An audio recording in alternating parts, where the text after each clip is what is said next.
Right, welcome ladies and gentlemen. A few weeks ago, allegedly, there was a rough cut of the brand new Superman trailer screened to test audiences.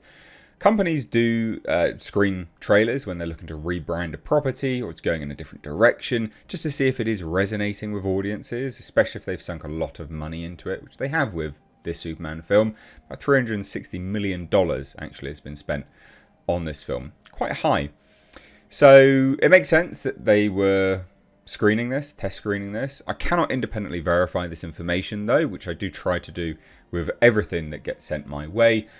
But you guys do know my track record. If you're new here, you won't know it, but it's pretty bloody good. So we're going to dive into this, but take it all with a pinch of salt. This is the description of the Superman trailer. Again, take it all with a pinch of salt, and I'll just overlay some images on top of this, just because you can take a look at that instead of looking at me. Anyway, so apparently a company called Opinions, which is an agency which essentially like a PR agency, a marketing agency.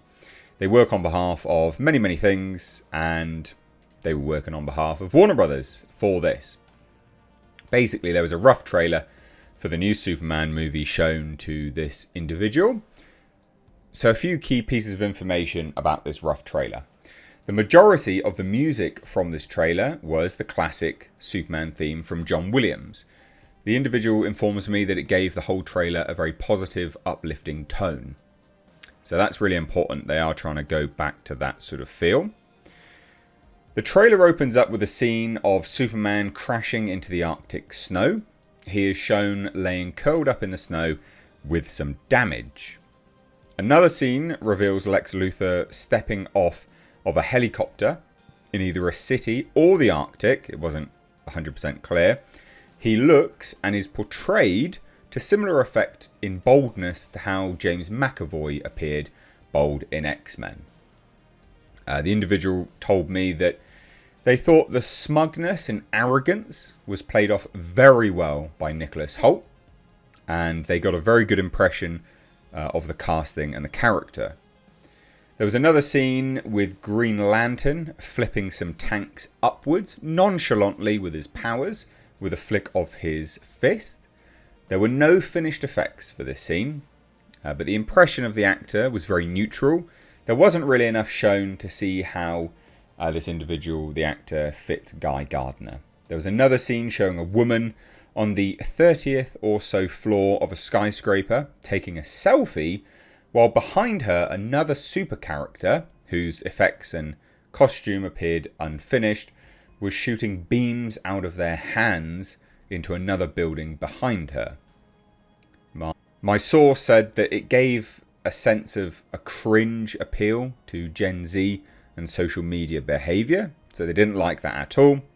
There was another scene showing Superman flying with no effects finished. Superman then saves a child from an explosion by shielding and covering them with his body and cape. Another scene shows Superman in mid-air in battle, holding back the flaming breath of a Godzilla-like kaiju in the middle of a city. The effects were very rough for this. I'm not sure if the finished product will actually be a giant monster or not. It wasn't clear, but interesting nonetheless. There was another scene playing out which showed Lois Lane and an apparent co-worker.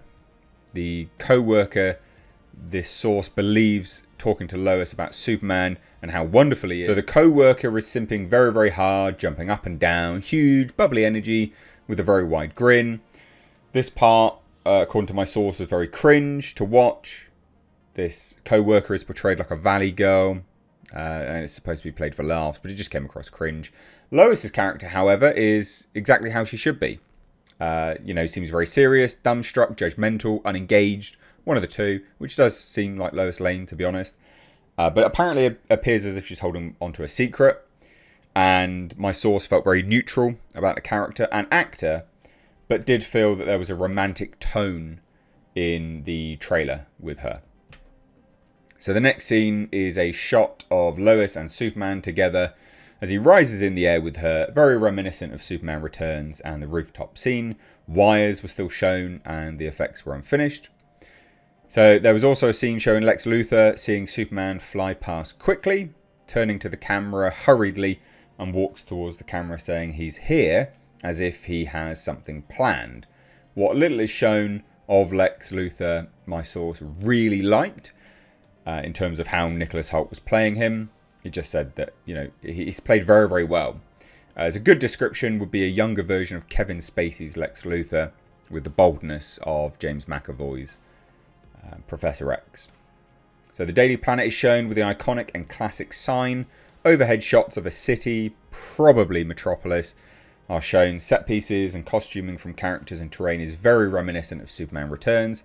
The most interesting scene to my source is one where Superman is screaming while he is being held back by unfinished CG characters that appear to be robots. Another machine brightly looms over him, and he might have been on a table. It might, because again, there's no visual effects. It might have been the Fortress of Solitude he was in. The first thought my source said, is that Superman, it appears reminiscent of Superman All-Star, the animated movie where he has robot helpers in his fortress and is at an advanced stage in his use of the Fortress of Solitude.